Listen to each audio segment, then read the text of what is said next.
Now, Purple, we move on from Ducks Week to Bristles Week. Because I want to... This interests me more. Your news antenna is peerless.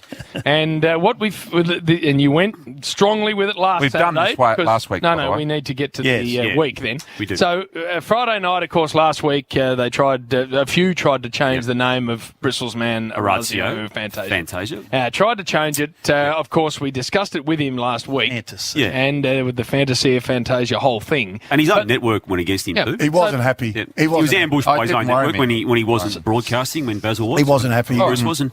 Basil. So Orazio cleared it up during the week. Have a listen to this. When someone stops you at the airport and says, "What's your name?" What do you say? I say Fantasia, so there it is.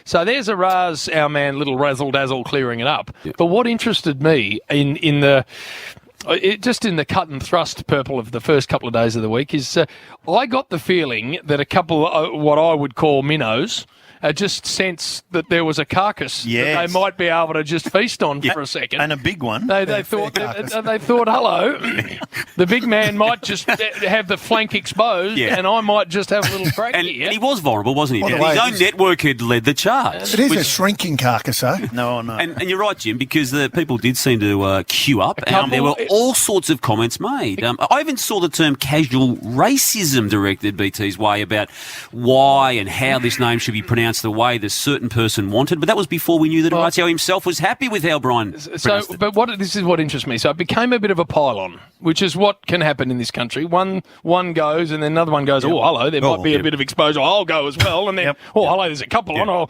might be safe for me to go too. So there's a third in, and then a fourth, and a fifth, and a sixth. And suddenly it's your real pile-on until out comes Oraz and says what he says, and then silence. Nothing. No, geez, I've got to put my hand up and say I got that wrong. Yeah. The outrage that we all had, we'll just forget about it. Or just walk away from. Like nothing happened. Not anyone going, well, actually, probably OBT publicly an apology because I did pick him off and now he has been proven to be 100% right.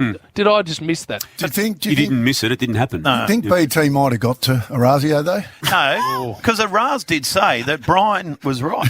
He did? He said, mate, when it's in Italy, we call it Fantasia. When it's in Australia. But do you reckon BT got to him? No, not now, man. He wouldn't be like that. You know this man better than all of us in the box. When things like this happen to him, and he's had to weather this storm, a mega storm for 3 days. How's he wired? Would he like to pick them off one by one? Yep. Would he like to be a full clubbing? I haven't. I've saw a little starting point to this during the week when you responded to a journo just posing the question.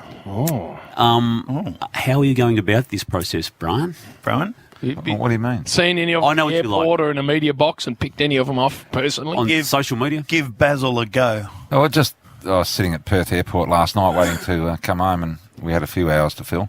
And I'm just scrolling through a little bit, and I saw one there that thought, I'll just reply. Ask for an apology. Something. Yes. Did you get one? I don't know. I haven't read it yet, but hasn't read it. The Turninator, the Nibbler. The Nibbler. Oh, I love it. Now, we need to talk quickly about, we have got, by the way. But can I just say on that, for all those people that didn't actually ring the source, I'd already spoken to him 2 years and year prior, so I knew. But for all those people that didn't, if you're journos, and all of them were, just ring. Ring Oraz. Ring the person and ask them. What about the other names, BT? Let's be honest. You guys are in the entertainment business when you're calling, and obviously JB, very entertaining, as are you, BT. But the fact that people get annoyed, like, we say Bruce, you say Brust, we say Parfit, you say Parfit, and those types of things. Because that's what it seems, obviously there's a couple of journalists that, for whatever reason, they get annoyed by those. The fact that you're trying to make the game entertaining. What do you say to that? I think we're in the entertainment industry, number one, and number two, I wouldn't do it to anyone that didn't like it. Yep.